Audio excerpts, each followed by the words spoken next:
G'day guys, let's talk tempo. Now with tempo there's 4 parts to every lift, or 4 numbers to every lift. And quite often in the gym here we see numbers where it says 3-1-X1 or 2-0-X1.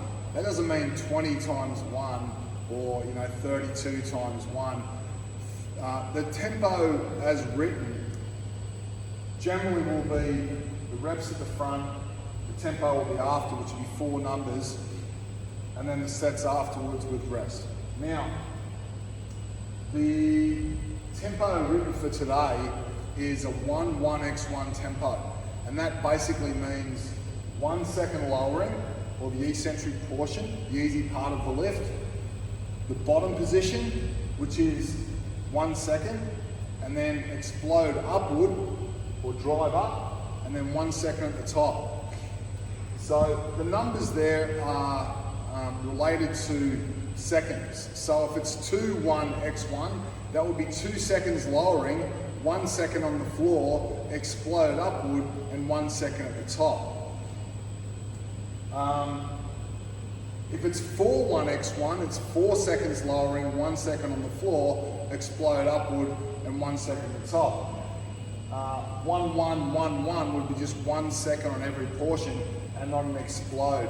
Generally written here, we have X as the third denominator, or the drive portion of the lift.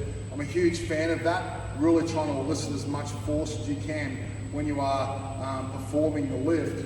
But generally, tempo will be written when we're looking for control. Also, when we're looking for repeatability.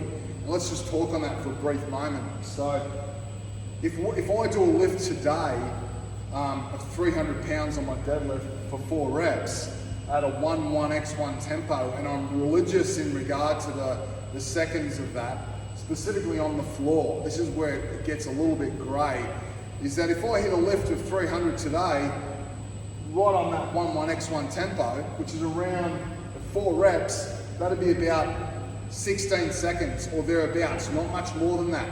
Now, next week, if I do the same lift and I pull 325 from the floor, but I'll have a look at what I've done, and the time of that lift is like 25 seconds or 20 seconds, it's not the same lift. Because it's taken longer time and I've paused longer on the floor, and that's generally where people get lost, is they 1-1-X1 tempo, they're here on the floor setting, and it's up, down, up, down, and they're taking too long on the floor. So basically what we're getting there is that we're getting a false positive. So if I do 16 seconds for 300 pounds on one lift, week 1, and then I go week 2 and I do 325, and I go, yeah, I've got stronger, but I've taken longer performing the lift. It's not the same. Lift being performed 2 weeks in a row.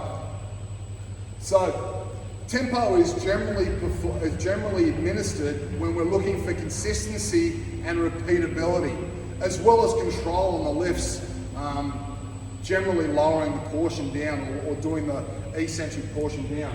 So a good way to understand the tempo and how to read the tempo, the first number is always the eccentric or the easy portion of the lift.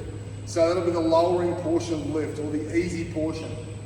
The second and the fourth is always the isometric or the static position, the top and the bottom. And the third is always the concentric or the drive portion of the lift.